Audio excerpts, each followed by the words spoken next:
saya pernah bahas panjang lebar tentang anak ini. Saya bilang ini pertama kali Indonesia punya pembalap yang ikutin peraturan yang benar. Ajaran yang benar. Acaranya yang benar. Dari bawah sampai atas langsung ke Moto3 terus nanti ke Moto. Bukan langsung dibuang dan langsung di... Tapi ini satu pelajaran loh Mate. Jadi proses itu nggak mudah. And Beda, it's being a very strong rider. I know this is an Indonesian account, and I hope all the Indonesian fans enjoy it. And whoever wants get the title, it will be great. But yeah, for sure I will try to get the title. Whatever is the result, we are still friends. I'm a very big friend of Beda, and yeah, we are a nice teammates. So yeah. Let's see tomorrow. Tidak main-main, tim teknis Honda dikabarkan mulai melakukan revolusi besar di sektor teknologi motor demi memaksimalkan potensi sang pembalap muda Indonesia. Mulai dari analisis telemetri yang lebih mendalam, dukungan data engineer kelas atas, hingga penggunaan teknologi berbasis artificial intelligence, semuanya disiapkan agar motor Honda bisa semakin kompetitif menghadapi dominasi KTM di Moto3.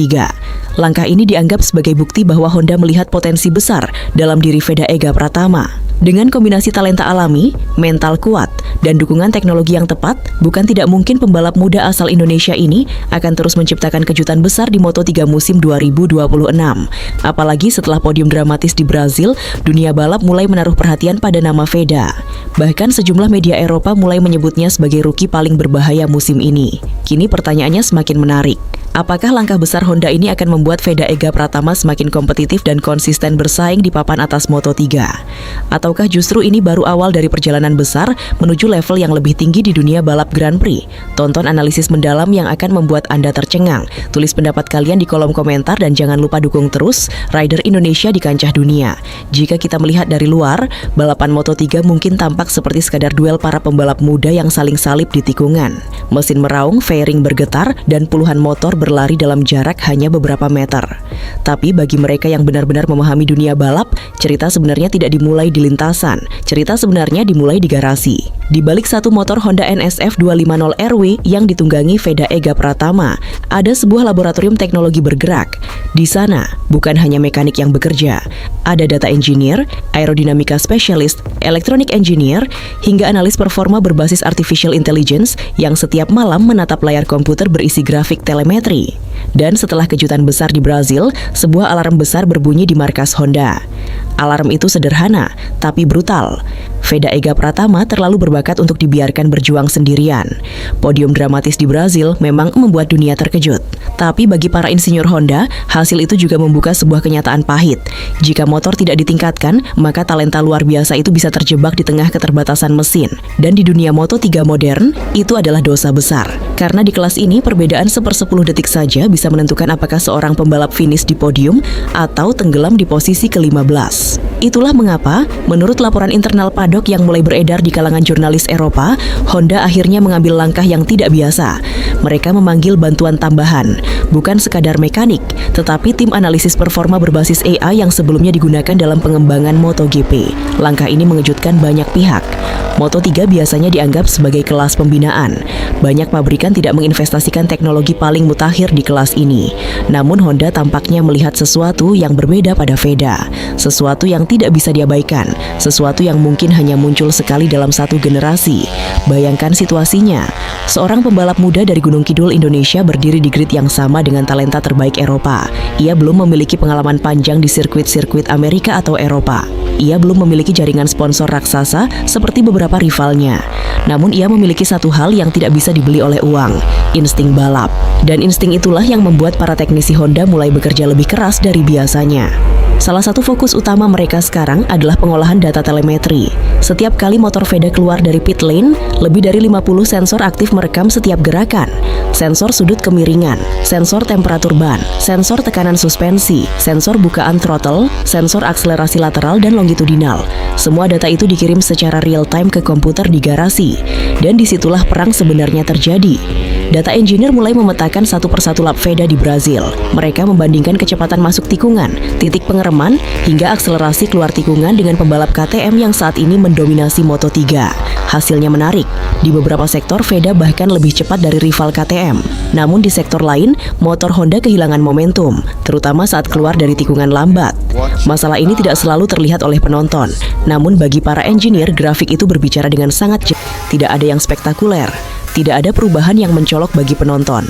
Namun bagi pembalap, perbedaan kecil itu bisa terasa seperti siang dan malam, karena stabilitas motor saat memasuki tikungan cepat adalah segalanya.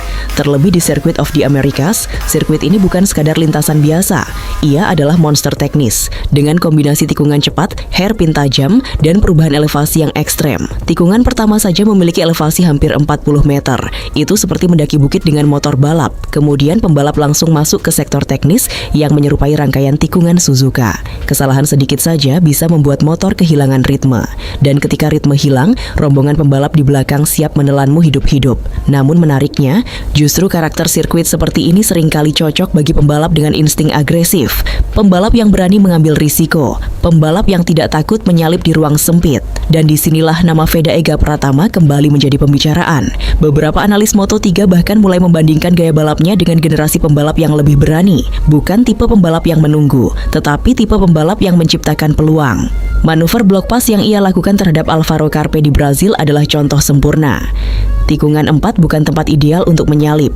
Namun Veda melihat celah sepersekian detik dan ia langsung mengambilnya. Itu bukan keputusan yang diajarkan di buku strategi. Itu adalah insting. Insting pembunuh di lintasan. Namun insting saja tidak cukup untuk menghadapi musim panjang Moto3, dan disinilah peran Honda menjadi krusial. Jika pabrikan Jepang ini benar-benar serius mengembangkan paket motor Veda, maka bukan tidak mungkin cerita musim 2026 akan berubah drastis dari sekadar kejutan menjadi ancaman nyata bagi dominasi KTM. Namun pertanyaan besarnya sekarang adalah satu, apakah revolusi teknis Honda ini datang cukup cepat? Karena di dunia balap, waktu adalah musuh terbesar, sementara para rival tidak pernah berhenti berkembang. Dan akhir pekan di Circuit of the Americas akan menjadi ujian pertama dari perubahan besar ini. Jika motor Honda benar-benar meningkat, jika data telemetri berhasil diterjemahkan menjadi performa nyata, jika Veda kembali menemukan momentum seperti di Brazil, maka satu hal bisa terjadi. Nama Indonesia bisa kembali menggema di podium Moto3, dan kali ini dunia tidak lagi menyebutnya sebagai kejutan. Mereka akan mulai menyebutnya sebagai ancaman nyata. Ada satu hal yang selalu dikatakan para veteran MotoGP ketika membicarakan Circuit of the Americas. Sirkuit ini tidak sekadar menguji kecepatan, ia menguliti karakter seorang pembalap. Di atas aspal Austin, Texas, banyak talenta muda terlihat hebat saat latihan bebas. Mereka mencatat waktu cepat, tampil percaya diri, bahkan sesekali memimpin sesi. Namun ketika lampu start padam dan 20 lebih motor menyerbu tikungan pertama yang menanjak seperti dinding raksasa, mental para pembalap langsung diuji tanpa ampun. Dan disinilah cerita Veda Ega Pratama memasuki babak baru. Karena seri Amerika bukan sekadar balapan berikutnya dalam kalender Moto3, ini adalah ujian legitimasi. Podium di Brazil memang luar biasa, dramatis, heroik, bahkan bagi sebagian orang, itu seperti dongeng indah yang tiba-tiba menjadi nyata. Tapi dunia balap memiliki sifat yang kejam. Ia tidak percaya pada satu keajaiban, ia hanya percaya pada konsistensi. Dan itulah sebabnya seluruh mata kini tertuju pada satu pertanyaan besar. Apakah Veda Ega Pratama mampu mengulang sensasi itu di Austin? Circuit of the Americas adalah monster teknis dengan panjang lintasan lebih dari 5,5 km. Ia memiliki 20 tikungan dengan karakter yang sangat beragam. Tikungan pertama berdiri seperti gerbang raksasa yang langsung menanjak hampir 40 meter sebelum menukik tajam ke kiri. Di Moto3, tikungan ini sering berubah menjadi medan perang. Puluhan pembalap masuk hampir bersamaan. Motor saling berdesakan, bahu bersentuhan. Satu kesalahan kecil bisa memicu efek domino yang menjatuhkan beberapa rider sekaligus. Namun justru di titik seperti inilah biasanya lahir manuver-manuver paling berani. Dan kalau kita berbicara tentang keberanian, nama Veda Ega Pratama jelas tidak bisa diabaikan. Sejak awal musim, satu karakter yang paling mencolok dari pembalap muda Indonesia ini adalah keberaniannya membaca celah sempit. Ia tidak ragu masuk ke ruang yang bagi pembalap lain terlihat terlalu berisiko. Banyak analis pedok mulai menyebut gaya balapnya sebagai kombinasi yang menarik. Ada sentuhan agresivitas khas pembalap Spanyol, tetapi juga ketenangan yang lebih sering terlihat pada rider Jepang. Agresif, namun tidak sembrono. Berani, namun tetap terukur. Karakter seperti ini membuatnya berbahaya di Moto3, sebuah kelas yang terkenal brutal. rival karena jarak antar pembalap sering hanya beberapa sentimeter. Namun sekali lagi keberanian hanya satu bagian dari teka-teki besar. Moto3 modern adalah tentang ritme balapan. Pembalap tidak hanya harus cepat satu lap, mereka harus mampu mempertahankan kecepatan itu selama belasan lap sambil bertarung dengan rombongan besar. Dan di Austin, ritme itu akan diuji habis-habisan. Sektor pertama sirkuit ini menyerupai tikungan es yang legendaris di Suzuka. Motor harus berganti arah dengan cepat seperti ular yang melata di antara kerikil panas. Setiap perpindahan arah menuntut keseimbangan sempurna antara suspensi, grip ban, dan distribusi bobot motor. Jika salah satu elemen tidak bekerja sempurna, pembalap akan kehilangan momentum. Dan kehilangan momentum di Moto3 sama saja dengan membuka pintu bagi 5 rival untuk menyalip sekaligus. Inilah mengapa tim Honda Asia bekerja hampir tanpa tidur menjelang balapan ini. Setelah analisis panjang dari data Brazil, mereka menemukan satu pola penting. Ketika Veda memiliki grip optimal di ban belakang, ia mampu mempertahankan kecepatan tikungan yang sangat kompetitif. Namun ketika grip turun sedikit saja, akselerasi keluar tikungan langsung terganggu. Masalah kecil. Tetapi di Moto3, masalah kecil bisa berubah menjadi tragedi performa. Itulah sebabnya beberapa perubahan setup telah disiapkan untuk Austin. Suspensi belakang disesuaikan agar lebih stabil saat akselerasi. Mapping throttle juga dimodifikasi agar tenaga motor keluar lebih halus di tikungan lambat. Semua perubahan itu bertujuan untuk satu hal, menjaga ritme Veda tetap agresif tanpa merusak ban terlalu cepat. Namun sementara Honda sibuk memperbaiki motor, para rival juga tidak tinggal diam. Di paddock Moto3, satu nama mulai disebut sebagai lawan paling berbahaya bagi Veda musim ini, Alvaro Carpe. Pembalap muda Spanyol dari Red Bull KTM Ajo itu adalah produk murni Akademi Balap Eropa. Ia dibesarkan dalam sistem yang sangat kompetitif sejak usia belia. Tekniknya bersih, konsisten, dan sangat disiplin. Namun yang membuat rivalitas ini menarik adalah satu fakta sederhana. Di Brazil, Carpe kalah. Dan ia kalah dengan cara yang menyakitkan. Disalip di lap terakhir oleh seorang rookie dari Indonesia. Di dunia balap, kekalahan seperti itu jarang dilupakan. Itulah sebabnya banyak analis memperkirakan duel antara Veda dan Carpe di Austin akan jauh lebih panas. Carpe tentu ingin membalas, sementara Veda ingin membuktikan bahwa kemenangan itu bukan kebetulan. Persaingan ini juga mulai memancing perhatian media Eropa. Beberapa jurnalis Italia bahkan mulai menulis sesuatu yang cukup menarik. Mereka mengatakan bahwa kemunculan Veda Ega Pratama mematahkan stereotip lama tentang pembalap Asia. Selama bertahun-tahun, dunia balap sering menganggap pembalap Asia sebagai rider yang cepat di satu lap, tetapi kurang agresif dalam duel jarak dekat. Namun Veda justru tampil sebaliknya. Ia tidak ragu bertarung roda ke roda. Ia tidak mundur ketika ditekan. Ia tidak gentar menghadapi pembalap dari akademi besar Eropa. Dan itulah yang membuat beberapa pihak mulai merasa tidak nyaman. Karena jika satu pembalap dari Indonesia mampu bersaing di barisan depan Moto3, maka narasi lama tentang dominasi pembalap Eropa bisa mulai retak. Dan dunia balap selalu sensitif terhadap perubahan narasi seperti ini. Namun di tengah semua sorotan itu, satu hal yang menarik justru datang dari sikap Veda sendiri. Alih-alih berbicara besar atau membalas provokasi media, ia memilih fokus pada satu hal sederhana, belajar. Setiap sesi latihan di Austin digunakan untuk memahami karakter sirkuit. Ia mempelajari titik pengereman, mencari jalur terbaik, dan mencoba memahami bagaimana ban bereaksi terhadap suhu lintasan Texas yang terkenal ekstrem. Pendekatan ini mengingatkan banyak orang pada mentalitas para juara. Karena pembalap besar biasanya tidak terlalu sibuk berbicara. Mereka lebih suka membiarkan stopwatch berbicara. Dan jika ada satu hal yang tidak bisa dibohongi dalam dunia balap, itu adalah waktu lap. Circuit of the Americas yang biasanya dipenuhi suasana santai khas Texas, kini berubah menjadi arena yang penuh ketegangan. Matahari bersinar tajam di atas Austin, memantul di permukaan aspal yang mulai memanas. Temperatur lintasan perlahan naik, dan bagi para pembalap Moto3, kondisi ini berarti satu hal yang sangat penting. Ban akan bekerja keras. Di grid start, puluhan motor berdiri berjajar seperti pasukan yang siap menyerbu medan perang. Mesin-mesin kecil 250 cc itu meraung dengan nada tinggi, namun jangan tertipu oleh kapasitas mesin yang terlihat sederhana. Di kelas ini, setiap motor adalah prototipe balap murni yang dirancang untuk menari di batas maksimal fisika. Dan di antara semua rider muda dari Spanyol, Italia, Jepang, dan berbagai negara lain, satu helm dengan bendera merah putih terlihat mencolok. Veda Ega Pratama, sorotan kamera beberapa kali menangkap wajahnya di balik visor helm.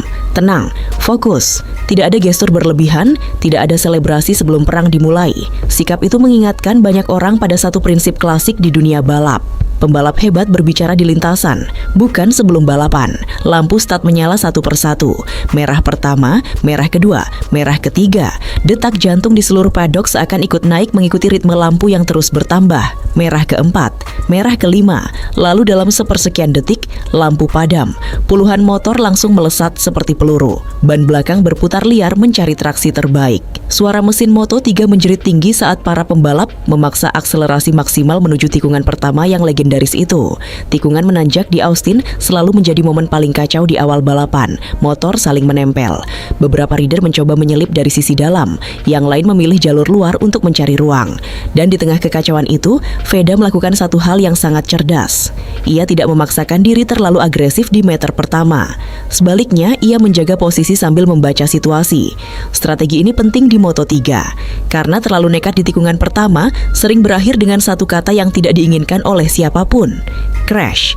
Setelah melewati sektor pertama, rombongan pembalap mulai memanjang, namun jaraknya tetap sangat rapat. Sekitar 12 rider terdepan masih berada dalam selisih kurang dari 1 detik. Dan di posisi itu, Veda mulai menunjukkan ritmenya. Di tikungan-tikungan es yang teknis, motor Honda terlihat jauh lebih stabil dibandingkan balapan sebelumnya. Setup baru yang disiapkan tim akhirnya mulai menunjukkan hasil. Motor tidak lagi terlalu liar saat perpindahan arah cepat. Akselerasi keluar tikungan juga terlihat lebih halus. Di layar timing, nama Veda perlahan mulai naik. Posisi 9, lalu 8, kemudian 7. Penonton yang mengikuti balapan mulai merasakan sesuatu sedang terjadi, karena ketika seorang pembalap Moto3 mulai bergerak maju dengan ritme konsisten, biasanya itu berarti ia sedang menemukan zona balapnya. Dan bagi Veda Ega Pratama, zona itu tampaknya mulai muncul di Austin. Namun di depan sana, para pembalap KTM masih memimpin rombongan. Alvaro Carpe sekali lagi tampil agresif. Ia memimpin beberapa lap dengan gaya balap yang sangat disiplin, menjaga racing line sebersih mungkin untuk menutup peluang lawan menyalip. Tapi di Moto3, memimpin terlalu lama juga berbahaya, karena pembalap di belakang bisa memanfaatkan slipstream, dan di lintasan panjang seperti Chota, slipstream bisa menjadi senjata mematikan. Memasuki pertengahan balapan, rombongan utama kembali menyatu. 6 pembalap terdepan kini hanya terpisah beberapa meter saja. Di posisi itu, nama Veda kembali muncul. Posisi 5, kemudian 4, dan akhirnya posisi 3. Para komentator mulai meninggikan nada suara mereka. Tidak setiap hari seorang rookie dari Indonesia mampu bertarung di rombongan podium Moto3. Namun bagi Veda sendiri, balapan masih jauh dari selesai.